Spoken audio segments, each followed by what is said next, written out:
A tiny island in the middle of the Atlantic. It has no resources, no minerals, no farmland, not even fresh water. It must be a poor subsistence economy with locals fishing and struggling to get by, right? No, it's the richest place on Earth, for real. This island is richer than Dubai, more expensive than New York. It's part of the UK, but it uses a dollar with a photo of the Queen. 7% of all its landmass is golf courses. A gallon of milk runs you $15. The average house costs $1 million or something like that. And it has no exports, but still somehow one of the highest GDPs in the world. Huh? And whenever a hurricane or an earthquake hits somewhere in the world, this island gets even richer, like filthy richer. Welcome to Bermuda, the strangest millionaire paradise in the world. Usually, to get rich, you have to sell something. Resources, industry, or technology. You need to produce something that the world needs. Bermuda, however, does none of that. The only thing they sell is trust and a place to hide. And I'm not talking about the emotional kind of trust, but the financial kind. The move your money here and we won't ask questions kind of trust. Bermuda is where billionaires can hide from the world in peace. While your favorite influencer is in Dubai flexing a rental Lambo paid for with an overdraft credit card, the guy who owns that credit card company is playing golf in Bermuda. The island isn't just the vertex of a mythical geometric shape where planes and ships go missing. It's much more than that, and the actual story of Bermuda is way more interesting. How did this millionaire utopia come to exist in the first place? For most of its history, Bermuda was empty and uninhabited, just a lonely volcanic rock in the middle of the Atlantic. Then, in the 1600s, the Brits started conquering the Americas. In 1609, a British ship bound for Virginia, called the Sea Venture, wrecked on the reefs of Bermuda. The Imperial Brits were quickly disappointed though. Bermuda was too small to exploit and too boring to invade. There were no resources or native people to colonize, just empty beaches and rocky terrain. The Brits decided to still hold on to the island while they continued their conquest to the Caribbean. Once they managed to rebuild the wrecked ship, they left 3 men behind to keep a claim of the island, the Proto-Bermudians. Some records say though that the other sailors didn't like them, so they were just left behind with this excuse. At first, it was literally just 3 dudes on a deserted island for 3 years. Imagine how that must have been. 3 years later, in 1612, the first permanent settlers arrived, a ship full of 60 British men, women, and children. And that's how Bermuda was started. While other nearby islands in the Caribbean were turned into economic engines through plantations, Bermuda was left to serve as a mere maritime outpost for the Virginia Company. It became a rather unassuming hub for commerce, some salt trade, shipbuilding, and flour exports. But not much happened in the next couple of 100 years. Bermuda just sat there, kind of forgotten. And turns out, doing absolutely nothing and being forgotten was the best investment Bermuda could have ever made. Because fast forward a couple 100 years, while the rest of the British overseas empire started to collapse, Bermuda was still running, with the same British system that was set up hundreds of years ago. It was stable, trustworthy, and functional. Until the early 1900s, Bermuda made most of its income by selling flowers and onions to the US. But in the 1920s and 30s, the US hit them with tariffs. Suddenly, the Bermudian economy came to a halt. Onions rotted in piles, and the Bermudians were forced to think of new ways to earn an income. So, they scrapped the crop fields and built hotels. But that never really took off. The island's just too small for mass tourism, and also its reputation didn't help. I mean, who would want to vacation in a place where planes and ships go missing? Anyway, then came Bermuda's moment of genius. The world was quickly getting exponentially richer, and wealthy people needed a place to hide their money from the taxman. So Bermudians realized, we have British lawyers, stability, and thousands of miles of ocean to hide behind. So overnight they put in 0% taxes, added fiscal secrecy, and created infrastructure for shell companies. And boom! The world's first offshore tax haven was born. If you had money, you were welcome. Today, there are roughly 13 to 15,000 registered foreign companies in Bermuda. That's 1 company for every 3 adults. But overseas tax havens are somewhat common. There's another thing that makes Bermuda more unique. Remember in the beginning when I said that whenever a disaster strikes elsewhere in the world, Bermuda gets richer? That's because when you buy your insurer also buys insurance for your insurance. That's called reinsurance. Then, that insurer buys reinsurance to insure the insurance of the insurance they're insuring. So in short, the reinsurer insuring or insurer's insurance lives in Bermuda. And Bermuda makes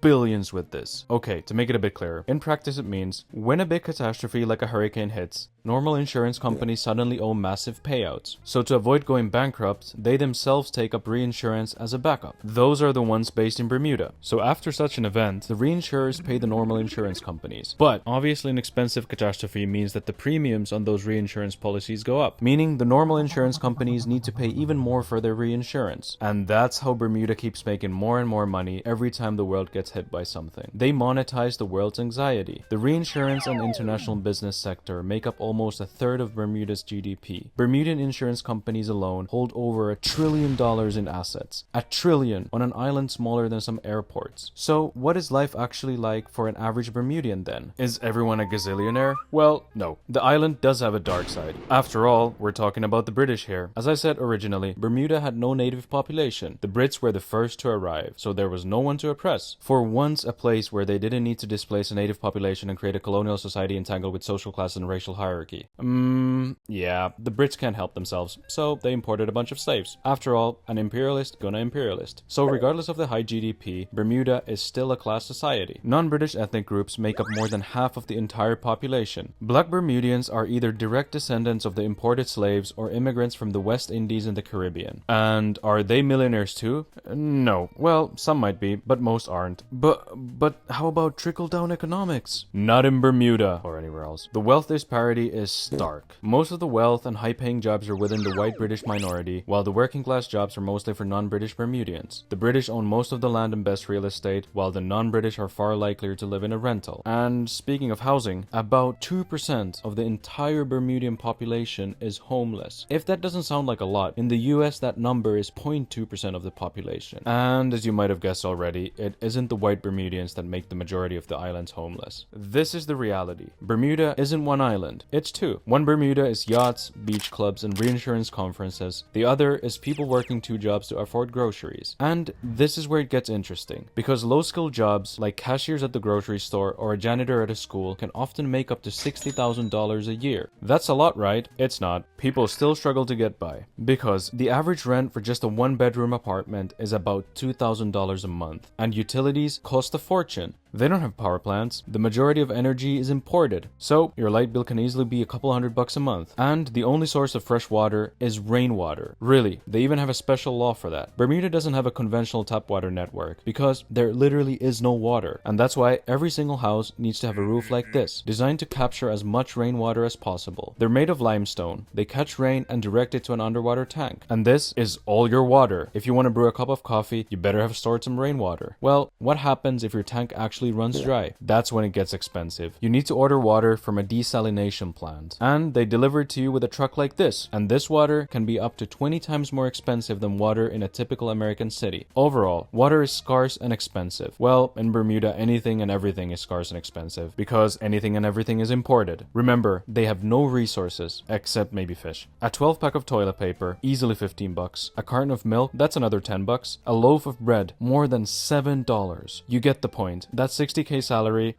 not so enticing anymore. Many Bermudians work several jobs just to get by, and the island is tiny, so you gotta be poor right next to millionaires, because they're everywhere, often right in front of your face. At least in most places, the rich have the courtesy to build a wall between them and the proletary. That's a fancy word for poor. But again, Bermuda isn't like most places. It's really weird, and understandably so, because when you have 60,000 people on a tiny boomerang-shaped island, you end up with some pretty unusual ways to keep everything running. Billionaire or not, everyone needs to follow the island's strangest rules. For example, every household is only allowed to own one car, period. And if you're a visitor, you can't even drive any car. You need to drive this, or a scooter. And if you want to buy a used car, you can't. Every car that arrives on the island needs to be brand new. Another reason why life is so expensive. If a car has been registered in any other part of the world, it will never be allowed in Bermuda. This is their way of keeping the supply of cars capped to avoid congestion, aka keeping the poor off the roads. So, you get the point. Bermuda's a paradise, if you're rich. Otherwise, life's quite tricky. The lives of low and middle class Bermudians are getting increasingly more difficult. I mean, just look at these graphs. Jobs? Down.